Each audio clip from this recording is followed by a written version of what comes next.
Hello বন্ধুরা, আমি জিৎ। আপনারা দেখছেন Jeet infotainment YouTube channel Bangla. প্রথমে যে আপডেট নিয়ে কথা বলবো সেটা হচ্ছে সালমান খান এবং সুরজ বারজাতিয়াকে নিয়ে।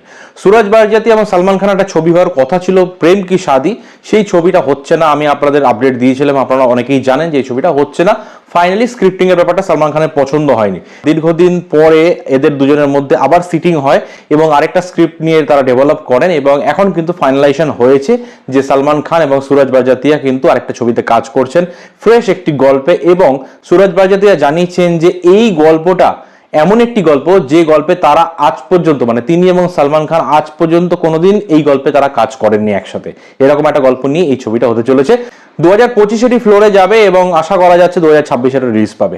এরপরে দেবকে নিয়ে কিছু আপডেট দেবো, দেবের বিভিন্ন ছবি নিয়ে কিছু আপডেট দেবো। প্রথম কথা হচ্ছে দেবের প্রধান ছবিটি কিন্তু হইচইতে আসবে। এটি সুপার ডুপার হিট হয়েছে বক্স অফিসে, আপনারা জানেন, খুব ভালো কালেকশন করেছে এবং এই ছবিটা কিন্তু হইচইতে আসছে 9th of August এবং এটা কিন্তু অফিসিয়াল আপডেট। পরের যে আপডেটগুলো নিয়ে কথা বলবো সেগুলো কিন্তু আনঅফিসিয়াল আপডেট, অর্থাৎ কোনো নামী পত্রিকা থেকে পাওয়া আপডেট নয়, বিভিন্ন ফেসবুক বক্স অফিস পেজ থেকে পাওয়া আপডেট এগুলো।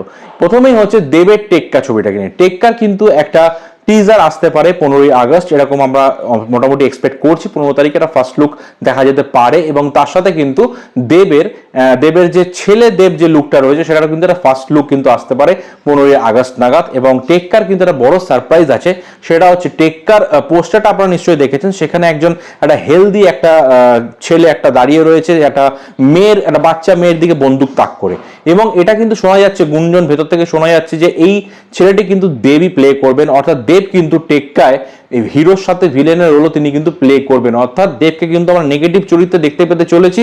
তাকে ধরার জন্য বা তাকে খোঁজার জন্য কিন্তু এখানে দেখা যাবে রুক্মিণী মৈত্র এবং স্বস্তিকা মুখোপাধ্যায়কে। এরকমই একটা প্রেডিকশন করা হচ্ছে বা এরকম একটা শোনা যাচ্ছে ইন্ডাস্ট্রির ভেতর থেকে। পরের আপডেট সেটা হচ্ছে যে এই খাদান ছবিতে কিন্তু মারাত্মক একটা অ্যাকশন আপনারা জানেন দেখা যাবে এবং এই ছবিতে দেবকে আমরা নানা রকম ভাবে অ্যাকশন করতে দেখতে পাবো। দেবের একটা অ্যাকশন কামব্যাক বলা যেতে পারে, মাস কমার্শিয়াল শুধু নয়, এটা অ্যাকশন কামব্যাকও বলা যেতে পারে। কারণ খাদানের প্রথম মোশন পোস্টারে কিন্তু দেব একটা ডায়লগ দিয়েছিলেন যে ফ্যামিলি নিয়ে ব্যস্ত আছি বলে কি ভেবেছিস, অ্যাকশনটা ভুলে গেছি, ওটা আমারই কাজ। এখানে কিন্তু দেবকে নানা রকম অ্যাকশন করতে দেখা যাবে, তার মধ্যে কিন্তু একটা অন্যতম অ্যাকশন হতে চলেছে সম্ভবত নানচাকু ফাইট। এটা কিন্তু একটা আপডেট উঠে এসছে, তবে এগুলো সবকটাই কিন্তু আনঅফিসিয়াল আপডেটস। তো আপডেট টোটাল এই আপডেটস গুলো আপনাদের কেমন লাগলো সেটা অবশ্যই আপনাদের কমেন্ট করে জানাবেন। আর একটা ছোট্ট আপডেট আপনাদের দিয়ে রাখি, সেটা হচ্ছে যে রাহুল মুখার্জি এবং টলিউডের যে বিতর্কটা চলছিল, টলিউড ফেডারেশন ভার্সেস ডিরেক্টরস, এর কিন্তু ডিসিশন এখনো ফাইনাল হয়নি। শুটিং যদিও শুরু হয়ে গেছে, খাদানের শুটিং কিন্তু শুরু হয়ে গেছে, কিন্তু এই ব্যাপারে ডিসিশন কিন্তু জানা যাবে 5th of August। সো এই আপডেটস গুলো কেমন লাগলো জানাতে ভুলবেন না। ভিডিওটি ভালো লাগলে অবশ্যই চ্যানেলটি সাবস্ক্রাইব করে পাশে থাকবেন। দেখা হবে নেক্সট ভিডিওতে। বাই।